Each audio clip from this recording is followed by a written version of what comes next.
Hi, welcome to the booth. We've got a star-packed feature match area for you. We have 6 Pro Tour champions in the feature match area. We have a 2-time world champion in the feature match area, and we have a 2-time Pro Tour top 8 competitor. The worst finish in the top in this feature match area is a second place finish from Jacob Wilson. We're ready to send it down to the floor and watch these guys in action.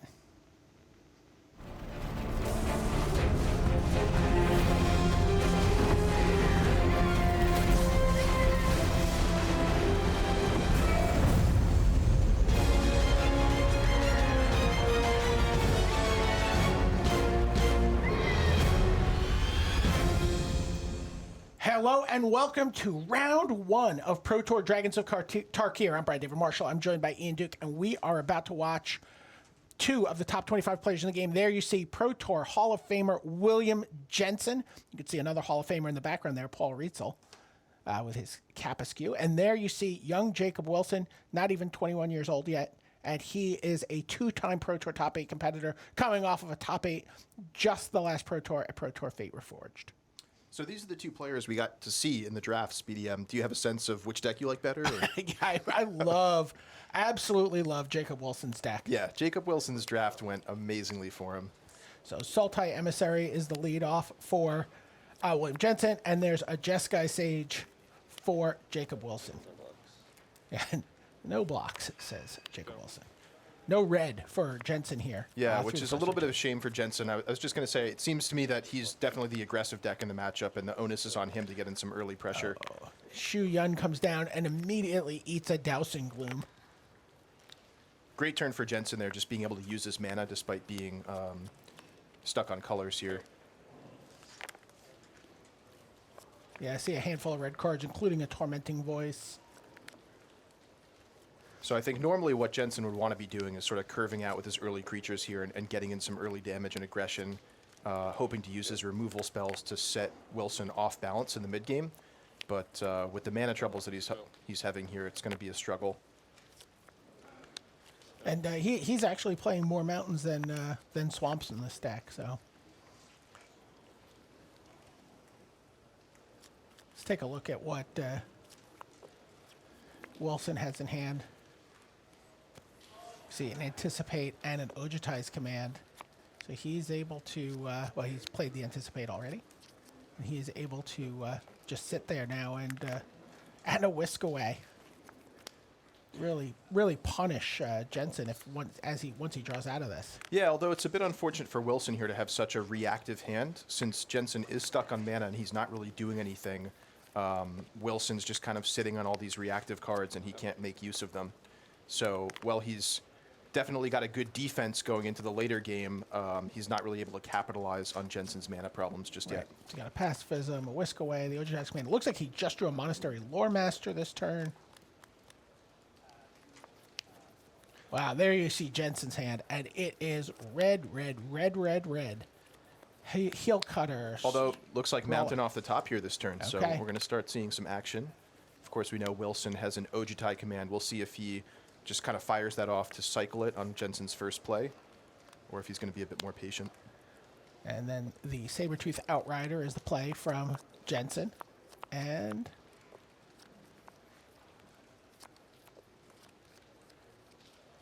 Jacob does indeed cast Ojutai's Command, says, I'm going to counter that, and I'm going to draw a card. So I like that play by Jensen. I mean, the Outrider is actually not his best 4-drop. The Heel Cutter is, I think, on this board. So leading with his second best drop, knowing that Wilson must have a counter spell, given that he has a lot of cards in hand that hasn't played anything. And there's a morph. We know it's a Monastery Lore Master.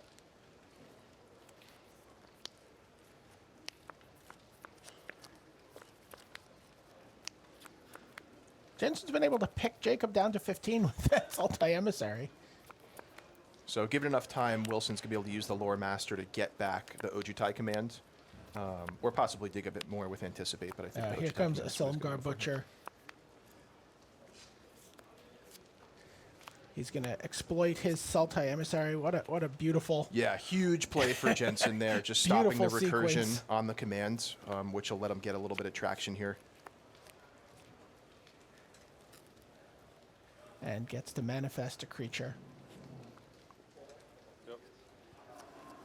And there's the Territorial Rock making an appearance. What's the face down card for Jensen? Let's take a look here. Looks like a It's Kolagon an skirmisher. actual card, but Yep. yeah, yeah. So he can turn his 2/2 into a 2/2 if he likes, but not going to help him so much here. Here comes a heel cutter with dash. Send everybody in. So the trick here is Wilson actually has enduring victory. Oh, wow. So he can potentially set up a nice block. Although Jensen did make the Jeskai Sage unable to block here, and that's the creature that Wilson's forced to bolster onto, since bolster does have to go on the lowest toughness. But he does get to kill the enduring victory on the heel cutter. And there's Kalsisma Behemoth. 3 cards. Still plenty of cards in hand for Jensen. Yeah, so this is actually shaping up to be quite a close game despite Jensen's early mana troubles, and I think that's due in large part to Wilson just having such a reactive hand that it gave Jensen the time to kind of draw out of it. Yeah, for 3. 14. So just we mentioned that there were a lot of Pro Tour champions at this feature match area. One of the back tables, which is being covered by our text reporter, Guillaume Waffo, the Pro Tour Yokohama champion, playing 2-time Pro Tour champion Kibler. Kibler has the aerial formation Sidisi's Faithful combo in play. Speaking of combos, Wilson has the 1-card combo here of Sunscorch Regent. Just an immensely powerful dragon here. And that is the first dragon in play of Pro Tour Dragons at Tarkir. It's a good one. So whenever Jensen does anything, casts anything, it gets bigger and Jacob gains a little life. And the trouble here is Jensen in his deck has Deathwind and Flatten to answer this Regent, and Bathe in Dragonfire, but if he casts too many spells before he reaches one of those, the Regent's going to be out of range. So for example, he casts Tormenting Voice here, looking for something. Go. But all it did was make the dragon angry. Oh, wow, there's a cloud form. Super late cloud form the way the draft played out for Wilson. Yeah, and Wilson just adding these difficult to deal with flying creatures. Jensen's deck almost incapable of interacting with flyers outside of removal spells, and Cloudform having hexproof, the Sunscorch Regent quickly gaining enough toughness to put it out of range of Jensen's removal spells. It's going to be really tricky for him to get out of this situation. Got it.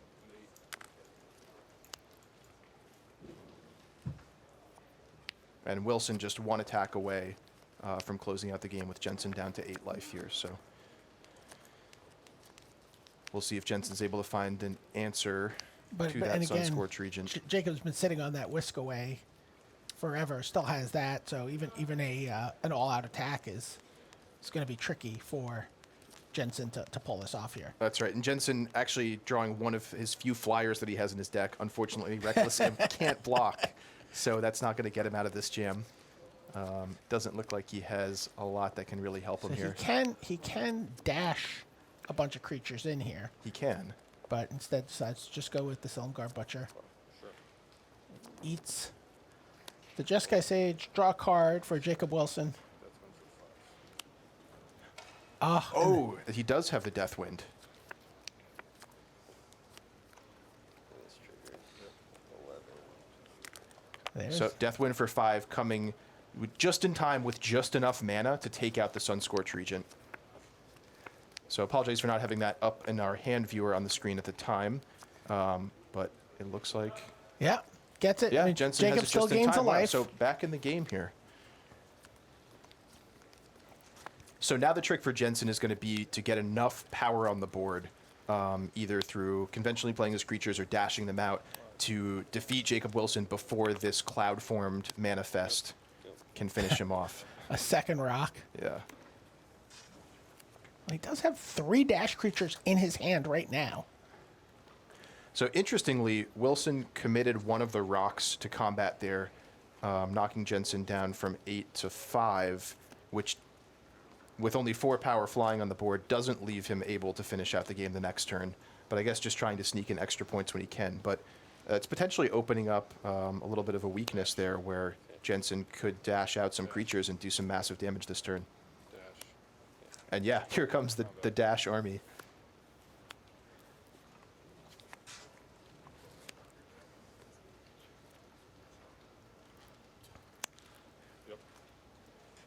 Okay. So now Jacob has to think about how he's blocking here. Yeah, it looks like initially he's considering blocking the imp there. We also know Jacob Wilson has Whisk Away in his hand, and it looks like he has drawn Sandblast as well.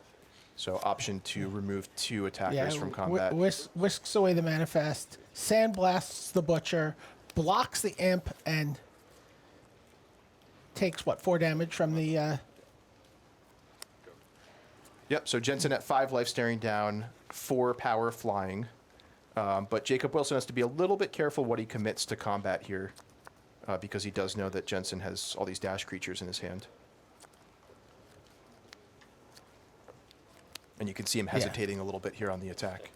That's right, so he can get Jensen to 3, gives him a 2-turn clock, this turn, next turn, as long as one of his other flyers lives.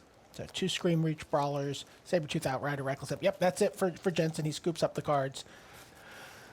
That Deathwind came just in time to give him a couple extra turns, but he wasn't able to punch through. Yeah, really well played by Jensen playing to his outs there. You could see once the Regent came down, he spent his Tormenting Voice as his first spell to try to draw into Deathwind, and he did hit it in time to get rid of the Sunscorched Regent, but not enough. Yeah, so we're gonna have a quick message, and then we'll be back with more action from the feature match area. Ultra Pro is the place to go for all your Magic accessories. With card sleeves, deck boxes, playmats, and portfolios showing off the best Magic art, Ultra Pro is the standard for safe storage. Visit ultrapro.com for more information. Are you new to Magic or know someone who is just starting out? You're in luck because Magic Duels is the best way to learn Magic and a great way to teach your friends. Look for Magic Duels Origins this July on Xbox One, PC via Steam, and tablet via iPad with PlayStation 4 joining later this year. Visit magic.wizards.com/duels for more information. All right, welcome back to the feature match area. Brian David Marshall here with Ian Duke. We're going to do a quick live look-in on the King of the Hill table. So Antonio Del Moral Leon, who won the last Pro Tour, he gets to be the King of the Hill starting here. So whoever wins this match gets to stay in this feature match seat for as long as they can defend it. And he is playing against another Pro Tour champion in round 1 in Patrick Chapin, another Hall of Famer, one of 4 Hall of Famers in the feature, 5 Hall of Famers in the feature match area this round. Looks like an epic confrontation there, coming down to remove Chapin's blocker. One of the other tables, I know Paul Rietzel is up a game on Shahar Shenhar, so the Pro Tour champion and Hall of Famer Paul Rietzel up 1 game over 2-time world champion Shahar Shenhar. No sense of where Guillaume Wafatapa versus Kibler's at. Kibler just won game 1, I am hearing in my ear. And of course, Jacob Wilson up a game on the Hall of Famer William Jensen, which is our main action. You see those guys shuffling. We're going to go back to that as soon as they are ready. So on our live look in here, looks like Del Moral Leon up on life, but potentially running out of steam on board. Both players, lots of cards in hand. Looks to me like Del Moral Leon's green-white deck has its attack stymied a little bit, and Patrick Chapin trying to gain control of the board here with his more controlling blue-black deck. Is that Echoes of the Kin Tree in play? Oh. So that is the enchantment that for 3 mana you can bolster 1. Yeah, really powerful enchantment going into a longer game there. And Yeah, but Minister of Pain. Woo! That's one of my favorite cards in the blue-black exploit deck. Just quietly efficient. People are talking about all the youthful scholars and the Vulturous Avens, but sometimes you just need to mop up a board.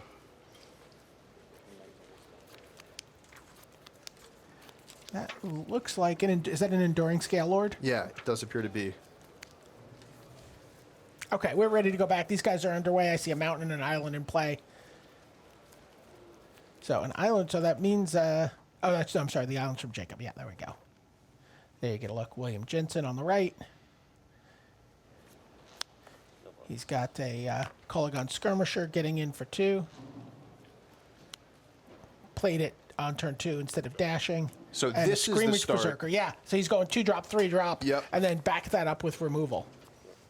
And then there's a Sandcrafter Mage, comes down as a 3/3. Yep. So 3/3 matching up well against Jensen's 2/2 and 2/3 creatures, but we'll see if Jensen can muster some offense here. Bloodfire Expert. Just waiting for the sorceries and instants to come flying down. There you get a look at Jacob Wilson's career. He's still just 20 years old, 134 pro points, $61,000. Oh, There's wow. Shuyun Shuyun. coming down again. I mean, Jacob's just, his deck is so sweet. You know, there's a lot of talk about those territorial rocks, but, you know, rare as his 3 opens and was able to stay on target for that. So there's Silumgar Butcher, and he takes out the Sandcrafter Mage. And now Jensen happy to offer his creatures to trade with Shuyun, a card that can definitely take over a game given enough time. Oh, and Dragon Lord Ojutai. Oh, boy. Just a brick wall against Jensen's smaller attackers Yeah, here. and Hex, you know, like Jacob can just hide behind it until he's ready. It has hexproof as long as it's untapped. Yep. So, you know, pretty much a nightmare for the red-black deck. But Jacob's like, you know what? I really want to attack. Yeah, sure enough, commits to the attack here. Gets to look at the top 3 cards. So importantly, this denies Jacob Wilson a blocker for a turn, but also makes the Dragon Lord Ojutai vulnerable. But I can see now why he doesn't mind so much, because he Right. adds a Sunscorch Regent to the battlefield as well. All right, everything comes in for Jensen. Basically challenging Jensen to answer both these dragons in a timely fashion, or Right. And the imp just dies. He gets in for 5. He's going to play a spell. It's Twin Bolt. Jacob gains a life, goes back up to 12.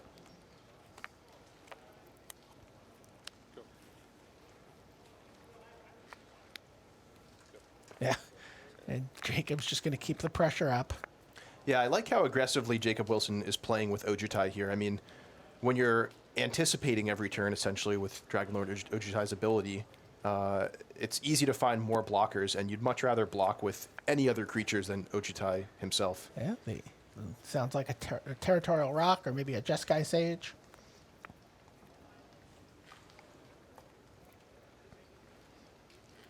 Adds a Cloud Form to the battlefield. Another hexproof blocker or attacker, depending on how things play out.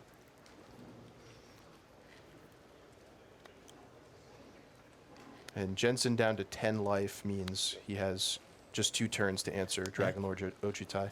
And despite the fact that there's still more things for Jacob to do, commit to the board, he decides to sit back. So it sounds like Chapin won that game against Del Moral Leon. He's up a game. So Scream Reach Berserker comes down. Looks like the Cloud Form creature is a Gurmag Drowner, and it blocks the Silumgar Butcher. Wow. Really nice pickup for Wilson, being able to play the Cloud Form with 3 mana, hits a 4-drop creature with 4 lands untapped, and is able to turn it up in combat. So there's a Jeskai Sage, and, you know, just keeps coming in with that dragon. Yeah, with Jensen largely out of gas here. There's the Berserker. Get in with everybody again. There, Jensen's at 5. Does he have the Bathe in Dragonfire? No. Looks like he... Okay. He's like, let me see if you attack. So Jacob Wilson, just brisk. Yeah, he shows him his 3 rares. He's like, look what I opened. Yeah, Jacob Wilson, just one of the strongest decks I've seen in this format. A likely candidate to run the 3-0 at his draft, I'd say. Yeah, absolutely. He's got the experience and the deck. So now we are going to come over, and here we see Hall of Famer Guillaume Waffo Pro Tour champion Guillaume Waffo playing against Hall of Famer and Pro Tour champion Brian Kibler. Brian Kibler's playing blue-green, so we talked about those opposing colors that people are setting themselves up for. Maybe get like all the ethereal ambushes in the third pack if you want them.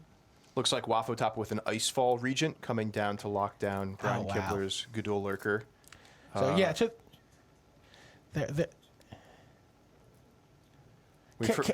Kibler has 2 Faux Razor Regents. Yeah, we've heard some rumors that there are dragons in these hills.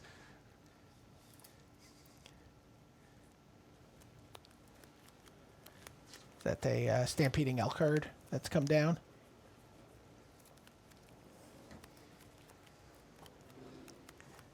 So Brian Kibler is up a game here, I believe. That's what we said before, yes. Yes. And once again, we're seeing the powerful combination of dragons backed up by strong blockers, like Jeskai Sage. Well, this is, yeah. Yeah. With aerial formation in Kibler's deck, the strong blockers get to turn the table sometimes and be very strong attackers. Stampeding Elkhart is both a strong blocker and attacker. So Jeskai Sage into Gurmag Drowner for Wafatapa. See so many cards.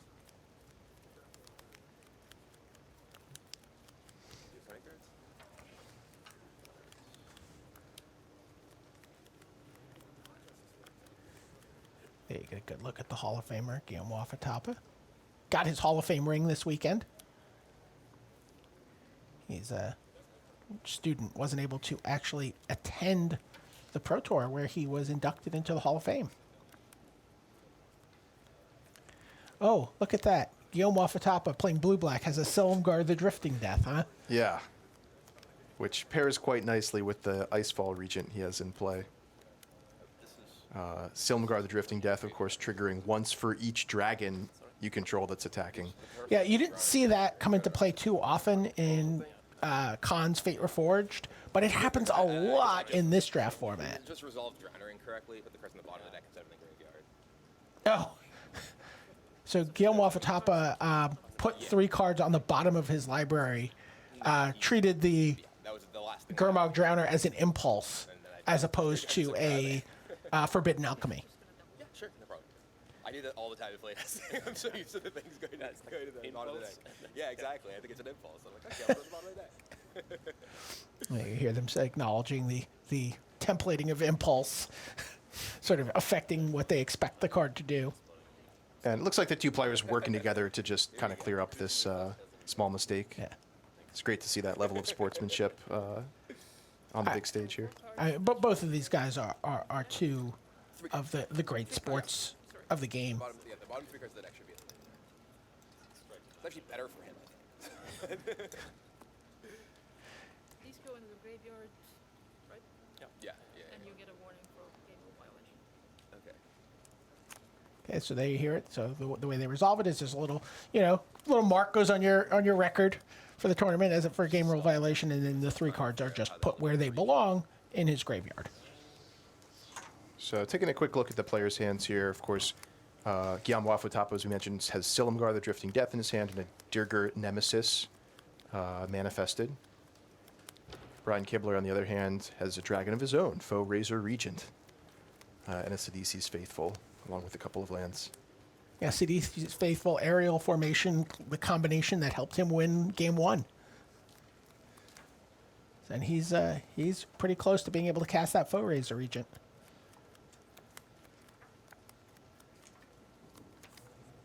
Go ahead. Passes the turn with 6 mana up. So interestingly, Faux Razor Regent can sort of get around the Icefall Regent's protection ability, which only protects it by making spells cost additional mana. Does not make the triggered ability of Faux Razor Regent fighting cost additional mana. So if Kibler can get up to 7 mana, and he can with the extra lands he has in his hand, he might be able to take down that Icefall Regent. There you get a look at the Foe Razor Regent. 4/5. When it enters the battlefield, you may have it fight a creature you don't control. Then you get 2 counters at the beginning of the next end step. You got to prove yourself worthy to get those counters. You don't get them before you fight. It seems kind of mean to me. Yeah, this is actually an interesting kind of templating intricacy in R&D that we talked about. We wanted to make sure that it was clear that the counters weren't on the creature when it fights, so we decided to delay that until the end step.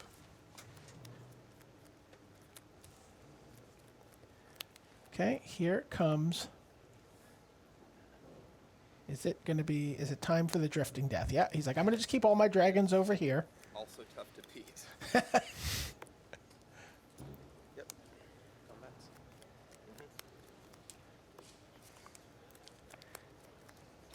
So very aggressive red-black deck in the hands of Paul Rietzel has gone 2 games to 0 against Shahar Shenhar on one of our back tables.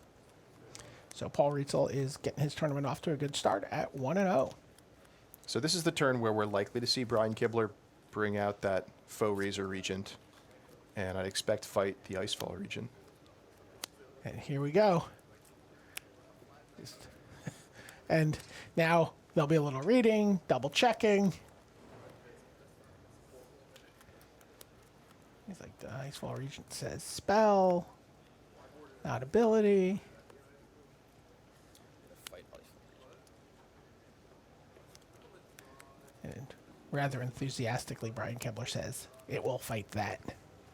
And this is right on time. It unlocks the Gadul Lurker, which is a 2/2, which would have died to the 2 dragons of Waffo Tapa attacking the next turn. Since Yeah, and that 6/7 Regent matches up pretty nicely Yeah, it sure does. against Silumgar.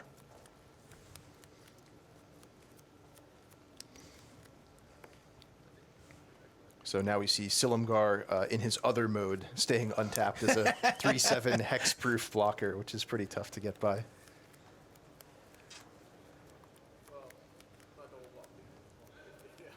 Although that Gadul Lurker, now that it's unlocked, can start sort of pecking away for 2 damage a turn. Waffo Tapa is still at 18 life, so he's got plenty of time to work with. But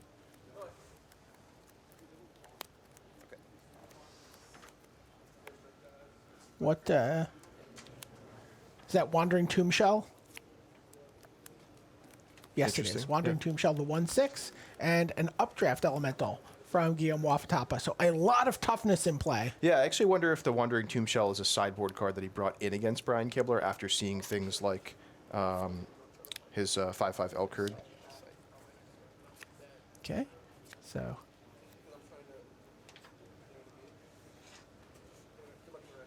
to see a little rebounding here. Sight beyond sight. You get to look at the top 2 cards of your library, put one in your hand and the other on the bottom, and then you get to do it again. Yeah, I like this card quite a bit. This is one that I'm willing to pick very high. And really shines in a sort of more drawn-out game like this, where both players are just digging for a powerful card that can break this stalemate. So Kibler pecks in for 2 with his Gadul Lurker. Plays his 8th land.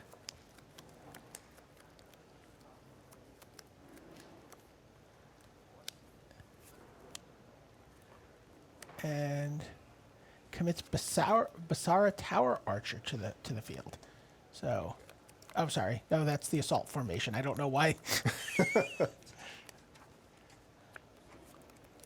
So Assault Formation, sort of giving your This creatures is such a weird card. the Doran ability, as we like to call it, where you're dealing damage equal to your toughness rather than power. But the Doran ability says that of all creatures, right? Sure, so this No. actually only affects your own creatures. And which makes the third ability interesting there. Creatures you control get +0/+1 till end of turn. It actually, in a way, is sort of giving them like +1/+1 because it's increasing their toughness, which then increases the amount of damage that they deal. So- Yeah, Wafatop would love it if this was symmetrical. Yeah, that's true. With the The Wandering Tomb Yeah. Shell. and even the Silumgar too. Oh, yeah.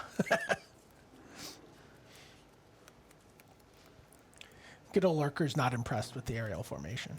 So interestingly, this can potentially let the Foe Razor Regent go on the offense, since it is a 6/7 right now. That would allow it to defeat Silumgar in combat.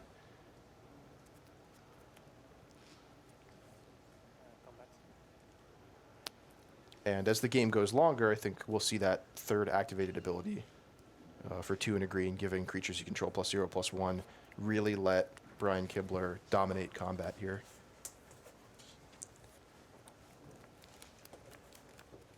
So the Nemesis, face down Nemesis attacks. The Silumgar Drifting Death attacks.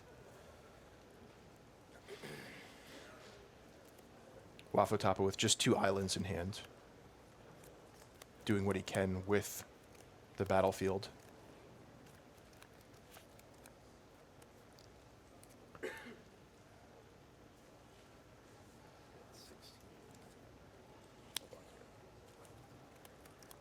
We'll give you a look at the Dirger Nemesis here, which is face down as a manifest. Yeah, and it's going to come up as a 7/6. Yep, using its one attack that it gets. That it's literally its one time. You I'm going only to get use up one my time. one time here. And he eats the Sidisi Faithful.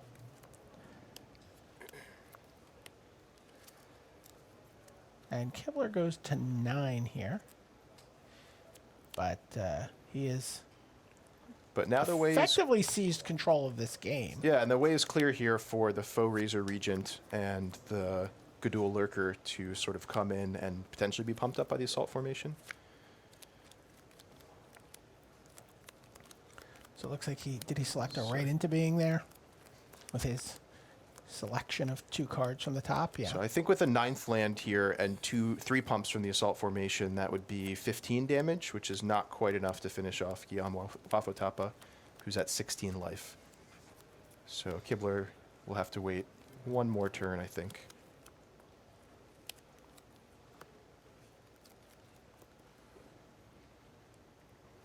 He's doing the math.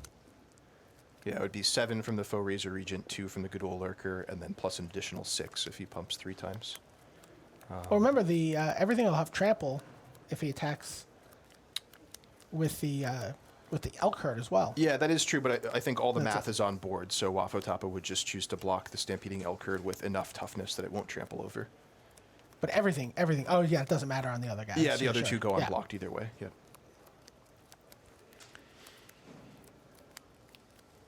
So I think what Brian Kibler is deciding right now is whether he wants to attack with the Foe Razor Regent or just hold back, make sure he doesn't die, and just slowly take over the game by adding more creatures to the battlefield.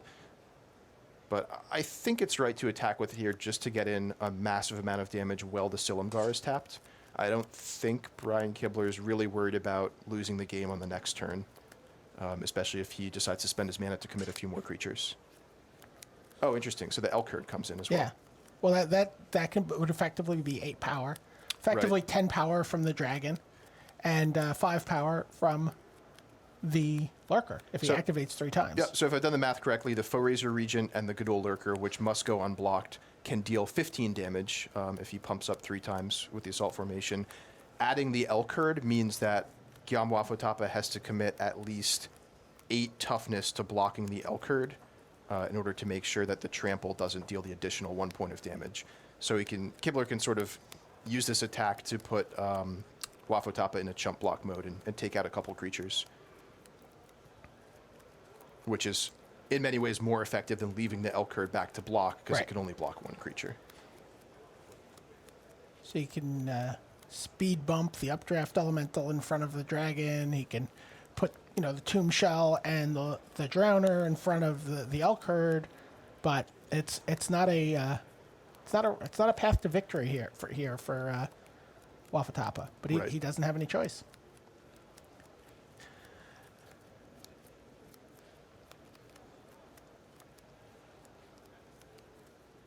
So yeah, puts 10 points of thinking about it.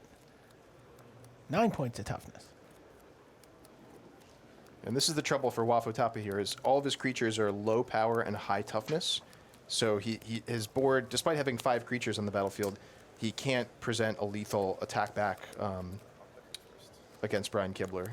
The Dirger Nemesis, despite being 7/6, has Defender now that it's face up, so it can't attack again.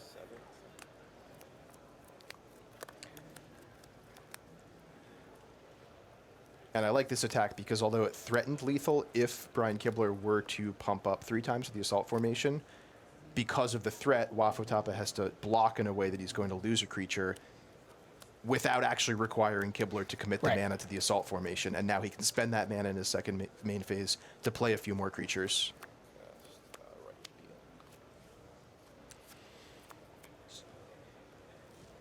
So Patrick Chapin is the new King of the Hill. He's defeated the Pro Tour Fate Reforged champion with a damnable pact. Go ahead.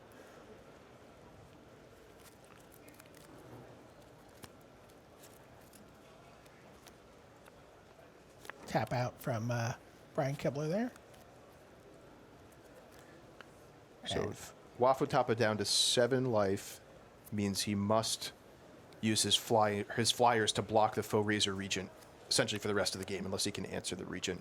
Right now, his only flyer being Silumgar. So Yeah, he just extends the hand there. And Brian Kibler is off to a 1-0 start, defeating Guillaume Waffo Tapa.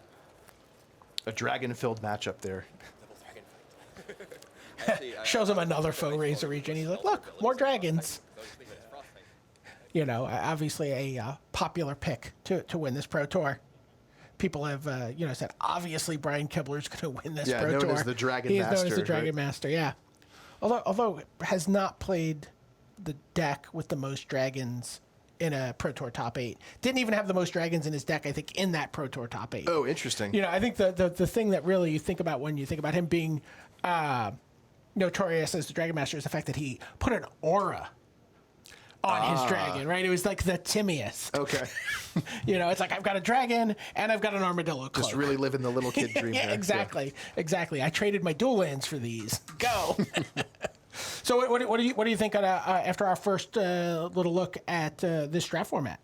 It looked really interesting. I mean, we saw a variety of strategies working out there. We definitely saw a lot of dragons hitting the battlefield. So I think if players want to be successful here, they definitely need to be prepared to answer large flyers. I think that's one of the hallmarks of this format. So Right. you can expect.